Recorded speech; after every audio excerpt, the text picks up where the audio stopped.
How's it going, everybody? Jason here. Today I am answering the top questions I've had about the Positive Grid Spark amp. Alright, so I hope you're staying safe wherever it is you are in the world, and the good news is there's only a few weeks left in 2020, so we'll put that sucker in the rearview mirror where it belongs, and hopefully 2021 will be a much kinder year for all of us. So let's get right into it. And far and away, number one, the questions I get the most about the Spark are recording with it. So I'll leave a link in the description to all of the specific recording videos that I've done. So the majority of questions are around using the Spark as an audio interface. So the Spark is an audio interface. If you don't have one, you don't need one. I've used it with the iPhone, second generation iPad Air, iPad Pro, my Mac, and a Windows PC with every combination of USB cable that you would need to hook up those devices.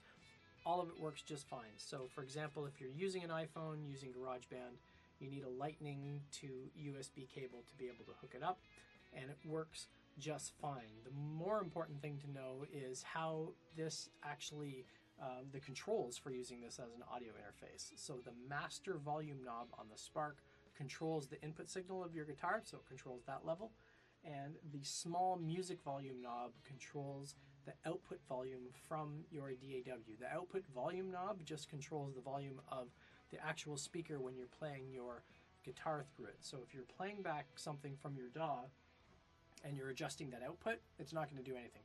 You're going to need to use this little small music volume knob, which also controls the level of your music if you're using the auxiliary input on the back. So yes, you can use it as an audio interface, and it works just fine in pretty much everything that I tested it with. So if you do have an audio interface, you can do some interesting things. Like I will use my Spark as my input device, and I'll use my Scarlett Focusrite as my output device. So that helps with a few things. Number one, I can use the Spark as a reamp box. So basically I can take any dry guitar signal, run the output from my Focusrite to the input of the Spark, and then use some of the built-in amp modelers with the Spark app, which is pretty cool.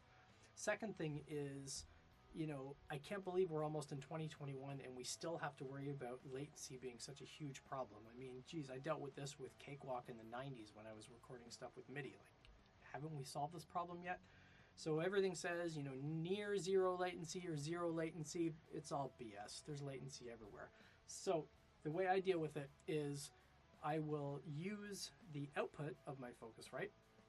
I'll have my headphones on, I'll turn input monitoring off in my DAW, and then I can hear my guitar through the Spark amp itself. So I'm not getting the latency and the delay and the echo effect in my headphones because I'm not hearing the guitar through my headphones. I'm hearing the guitar through the Spark amp. So for me, that makes it easier to record. So I get the benefits of being able to hear the dynamics of what I'm playing, and I'm not getting thrown off by any of that weird kind of latency stuff. The last thing about recording is really just the differences between Mac and PC. So on a Mac, aggregate devices are built in. You can create an aggregate device out of multiple pieces of hardware. In Logic or any DAW that I've used on the Mac, you can set your input and output as different devices. On a PC, you'll have to use the ASIO for all driver and set that up a little bit differently. So Positive Grid does have their own version of the ASIO app.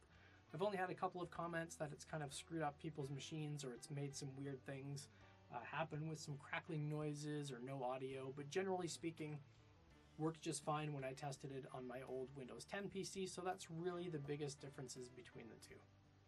So when I first started doing Spark videos, I was getting a lot of comments around shipping. So people saying they're selling you vaporware, you're never going to get one, blah, blah, blah, blah, blah. They have completely sorted that out.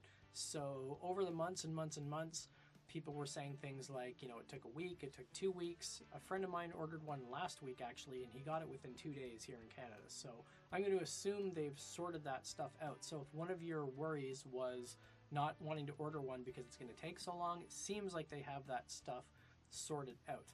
And the other interesting part around that is the ongoing software updates. So I also have a Line 6 Amplify TT, and the app hasn't been updated in probably 8 or 9 months. The Positive Grid folks seem to do a major update every month, They did the last minor update, which was some bug fixes about 3 weeks ago. So they're due for a big update to bring that up to 1.8. So they have added stuff over time, which is pretty cool. So if those are two of the things that are holding you back, seems like those things have been sorted out now. So I've had some comments around a foot switch is a deal breaker for me. I'm not going to buy it because they don't have one. And it's true, it doesn't support foot switches for now. But there are some people that have some interesting Raspberry Pi projects out there where they've created a little foot switch controller, and basically it controls the 4 presets that you can store on the device itself, which is pretty cool. So I'll leave those links in the description below. All right, the next question I get is probably just a variety of troubleshooting questions. So for example, I'm not hearing really good audio. I'm not getting the audio from the Spark through USB into my iPad or my iPhone. It's actually recording using the internal microphone. Or sometimes when I'm changing the settings in the Spark amp, it's not actually changing the sounds of it. So a couple of things I have noticed is the Bluetooth connectivity that they've claimed they've updated multiple times is still pretty flaky. So I just set this up for this video now, and just looking on the screen to switch this, I'm already getting a hardware sync error, and I've already connected it through Bluetooth and it's very close to the device. I don't know if I'm getting some interference from somewhere else, but I have noticed the Bluetooth connectivity is pretty flaky. So when you're recording in GarageBand on an iPad connected directly to the Spark, you should see a USB option on the bottom left of the screen, so the audio signal's coming in through USB. The other thing is that there are 2 Bluetooth connections on the Spark. So there is the Spark 40 BLE, which is the connection that the app uses to synchronize the hardware state. And there's also Spark 40 Audio, which allows you to use it as a Bluetooth speaker.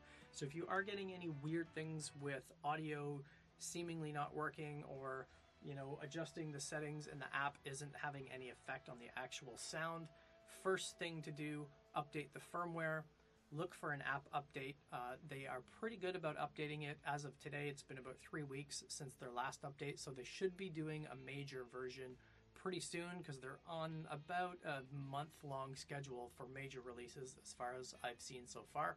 So make sure you update to the latest app, make sure you update the latest firmware, and then that should work fine. The other thing that you can do is you can go into your mobile device, whatever you're using, forget the Bluetooth connection, and then add it again. The Spark doesn't really have a good option for resyncing your Bluetooth. So for example, the Line 6 Amplify TT, there's a Bluetooth button on it. So if I hold that button down, it will actually force the device to be ready to be paired again, whereas the Spark doesn't have that. So you might have to flip the device off, or go into your phone settings, shut Bluetooth off, forget the devices, and then pair them again. Another question that seems to pop up a lot is around the sounds. So how does it sound? How loud is it? Is it good enough to jam with a band? So I've done videos on that as well. I just had my son in one room just hammering on the guitar. He doesn't really play guitar, and I was out in my open studio area playing drums, and yeah, it's loud enough to practice at, maybe a 60-70% volume of a practice. So you would have to have the Spark amp really close to you if you're the drummer, or if you're practicing with a full band. You can if you need to, but a better option might be to actually hook up the output to a PA to run it through. So that might be a better option for that. As far as the tones and the sound, so I did do a video on the top 5 Spark tones that were the most popular in the Positive Grid store, and then I also did a comparison video where I compared the Spark amp to the Line 6 TT and 4 different popular guitar amp plugins to compare the sound. So the interesting thing about the sound, and I totally get why people want to have a piece of hardware or a plugin that's got the best sound, but really I'm using this as a producer and a songwriter. So for me, I feel fairly confident in saying that whatever plugin or hardware modeler you're using, you will be able to shape a good tone to suit whatever song it is that you're working on. So I'm not really in the camp of, it's only a $300 amp, it's going to sound like crap compared to like a $2,000 Kemper. Serve the song. really is the most important thing for me. And I think with the variety of amps and effects that they have in the Spark, which is one of the knocks against it, that you can't really adjust your effects chain. You can't have multiple pedals in front of your amp other than the gate, compression, and a stomp pedal. But for me, I think the sounds in the Spark are quite good. They work great for recording, and you can see some of the other videos that some other folks have done around the awesome tones that you can get with the Spark, so I'm very happy with it. All right, so what questions do you have about the Positive Grid Spark amp? So I've done a lot of videos on this thing, comparing it to other software plugins or other pieces of hardware, and doing a ton of different types of recording tests. I've tested this thing 6 ways from Sunday. Wait, how old am I? Jeez.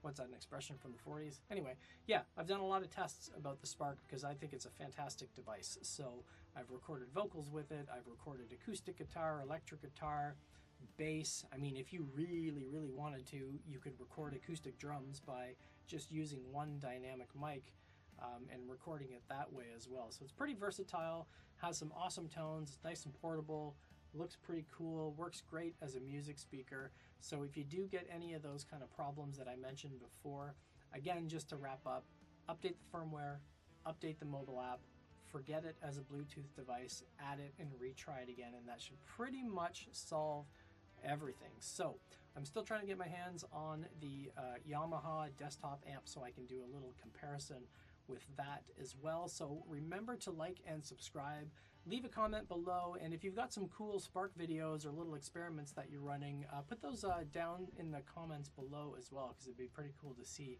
what results other people are getting with this as well. So stay safe wherever you are. Remember in a few weeks to give 2020 the middle finger, and let's hope 2021 is a much better year for all of us. See you on the next one.